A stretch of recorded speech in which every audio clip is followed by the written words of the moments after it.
I was sitting here thinking, and suddenly what do I do? What do I do? Why do we do the things that we do? What do we do?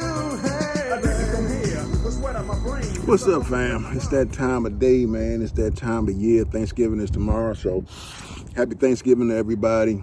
I'm out here smoking early now, so I got a little bit of chance to talk about what happened down on Red's Revenge, the pond. After I finished nailing all them fish, man, and having a great day out there with Calvin, I ran into one of these good old boys, man, and it was definitely a racist situation, but you tell me. I'll tell you the story, and you determine what that was. Great day of fishing, right? And it's the evening time is coming, and it's time to get ready to get out of here. So I began to pack my stuff up, and I'm on my way up the hill. It's getting darker too, by the way. And so as I'm coming up the hill, a truck rolls up on me. And let me just put this in the context real quick. I'm on a private lake. You know, on a private lake, you need permission in order to fish it. You know, I don't trespass. I don't do that kind of stuff because I am a black man, first and foremost. I wish the rules were the same for everybody, but it's not. You know, so anyway, I'm on a private lake. I have permission. I have my passes in the window.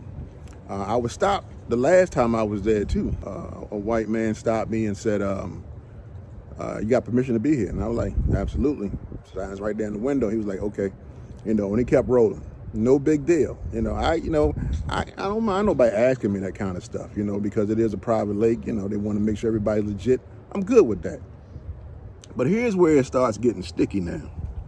So this good old boy rolled up on me, probably about 70-something, 70, a little over, you know, somewhere in the 70 year. So been around for 70 years at least. And I think, what was his name? TC Carson or TLC, something crazy like that, you know. But he rolls up on me. Calvin had just left. And it's about, I don't know, 6 o'clock, somewhere around there. And I was recording it. You know, I ended up deleting it because I didn't really think, I was like, man, I'm not going to show this. But I probably should have kept it so I could show y'all. Here it goes. So I roll up, and I'm bringing my kayak up. And he stops his truck, and he says, hey, do you have permission to be here? Me? Yes, sir. You know, I'm going to always be respectful, especially to my elders and things of that nature. So, yes, sir, my pass is in the window. Once I tell you that, it should be over. Here's where you know this is racist. All right, so do you have permission? I said, yes. He said, well, from who? What? You know, what's his name? You know, where does he live? I'm sitting there like, and because I know this environment, I'm saying, look, yeah, he lives over here, he lives over there, his name is such and such. You know, I'm talking about, I don't know him. Do you know everybody who lives in your neighborhood? Please tell me. You know, so anyway, then he goes through all this stuff and said, well, people can't just give you permission. I said, well, first of all, you asked me, did I have permission? I told you yes. That should have been the end of the discussion. But because I'm a black man, it was not the end of discussion. Because, and y'all, whether y'all like this or not, I'm telling y'all, this is a part of what I call the Trump era. You know, there are a lot of people who support Trump, both racist and non-racist. The question is, you don't know who's who. I got a lot of friends who support Trump. I got family, you know, who support Trump, you know, so. And I know they're not racist, you know, but there are those who are. So when you're dealing with a Trump supporter, you really don't have no idea which one you're dealing with, you know. And so he goes on to all this. And so I call my man up. I said, hey, look, man, I got this guy down here saying that, you know, you can't give me a pass. Now, mind you, also, I've been going here for about 10 years now, you know, and it's the first time all this stuff started happening during the Trump era, never before. And so now, he like, well, you can't do this, you can't do that. He said, man, look, I'm just trying to look out for you. I said, no, you're not. You know, but I couldn't get belligerent, you know, I couldn't really go in like maybe I would have wanted to go in, because the reality is I'm on a road that is like almost completely dark now with a good old boy in his truck, and you know there's a shotgun or some type of weapon that's in the vehicle. And the minute I get elevated, I'm 6'4", y'all. The minute I get elevated, and I start moving toward him, or even if I just get, antsy enough, next thing I know, I become a threat. I get shot, and they talking about say my name. Now, I don't want y'all to say my name. Say my name while I'm here. So I have to, I have to, I have to manage my attitude, because right now, I'm perturbed because I know that this is a racist incident that's going on, but I got to maintain who I am. I got to maintain my cool. I got to maintain, that Jesus that's in me. And so I go through the whole rigmarole about all this stuff and like, yeah, man, well, look, I got permission. Here's my pass, so I don't escalate any fight. I never make a move toward him, so I don't want to hear that kind of stuff. But it was just me and him out there at that point. So who's that said what, and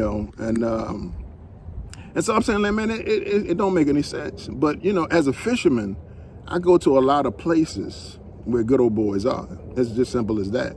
I go to some dark, winding roads, ain't no lights or nothing like that. And so while I'm not fearful of anybody, there still is some uneasiness when you roll into places. I went to one spot that same weekend and it was just lined up with Trump signs. And so I'm like, man, I don't even know what I'm getting into here, but I know I'm about to go fishing in this one spot. And I just pray that don't nothing jump off. I never felt like that when Bush was president. I never felt like that when I seen Bush signs and stuff like that. I never had this racist, mentality, this thought like, man, I gotta watch what I do, watch what I say, and all that other kind of stuff. I'm telling you, man, the environment, it was time for a change, y'all. And I pray that it gets better, for everyone. But just know, man, that, to all my white brothers and to my black brothers out there, look, this racism stuff, it exists. And we have to be careful. Unfortunately, I just can't do, what a lot of y'all do. I went down to Florida with my man, Peacock Pete, and he wanted to fish this private residence. And I said, man, I can't do it. As much as I may have wanted to do it, and I know they do it all the time, y'all will get run off. I'll get locked up. He said, man, ain't that serious? I'm like, bro, you don't understand. Even though we friends and we boys and we partners, and we talk and stuff like that, man, until you live in my skin, until you understand, everything that's going on, man, you really don't get it. You don't understand. I can't do that because, see, while you out there fishing and they tell you to move along, I'm not fishing, I'm casing the joint. I'm trying to see where some weak and some vulnerable spots are so I can get and do, some damage and stuff like that. No, I can't be just fishing. Nah, black folk don't fish. Come on, man. So those are some of the things, man. But yeah, so this incident, he finally drove off and I finished packing up my stuff and I got out of there. But let me ask you this, because even if you're not racist, or if he wasn't racist, let me ask you this. Who do you know who comes to fish and trespass on an illegal place to fish, unless you got permission, comes with 100-pound kayak? Somebody answer that question for me. If I was going to sneak or trespass and fish somewhere, I'd have a rod and a backpack. I most certainly wouldn't have a 100-pound kayak. Come on, y'all. Just the thought of that. I mean, when he saw the kayak, he'd be like, oh, he must be legit. Let me keep on going. Because I promise you, if I was white, he would have never stopped. So look, y'all, we got to do better. We got to do better as a people, as a country. We all humans, man. We all a part of the human race, man. I don't care whether you're black, white, red, yellow, whatever the case may be, African, European, Indian, Native American, Asian, whatever. We people, y'all. We bleed, we cry, we laugh. We do all the same. We want to spend time out with our families, all those kind of things. We do all those things. The only thing that separates us in this country is the color of our skin, and that's a shame. Shouldn't be that way. Shouldn't be that way, man. So look, what's going on, bro? I spent long enough time with y'all on that, man. I hope you kind of feel my pain. You understand where I'm coming from. And you tell me, was it racist or not racist? Because it's tough, man, especially when you just had a great day on the water. It's like as soon as you're feeling good, Satan comes in and wants to just mess up You know, you're high, but you can't mess up my high, man.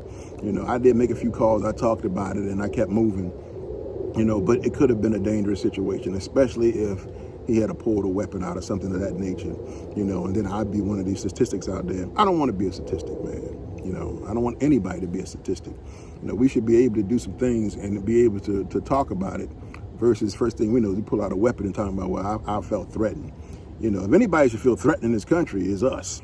So, with that being said, I'm gonna go ahead and finish smoking, y'all, and get my Thanksgiving stuff together for tomorrow. And I hope y'all have a great Thanksgiving. Hope you have a great holidays. Enjoy your family. And if there is any racism within inside your body, please remove it, because it does us no good. You know, like I told y'all 1,000 times, Jesus Christ died for all of us. You know, it wasn't nothing about no color. Yeah, so let's not us make it about color. Let's keep at least the fishing community. Let's keep us clean, man. Let us help this society become better by showing you how well we can all get along. Well, that's it, man. That's all I got for you. Once again, happy Thanksgiving. Let me get back to my smoking, man, and enjoy your family. This Red BigJohn. Always remember to keep the Lord first and keep your lines tight. God bless. I'll see you next time on the water. And by the way, I'm about to drop my rockfish catch. Coming up tomorrow. Check it out. Nice fish, man. And the action was incredible. And don't forget to watch it till the end. Or at least see that ending sequence. It was crazy, man. Anyway, I'm out. Enjoy. Love y'all.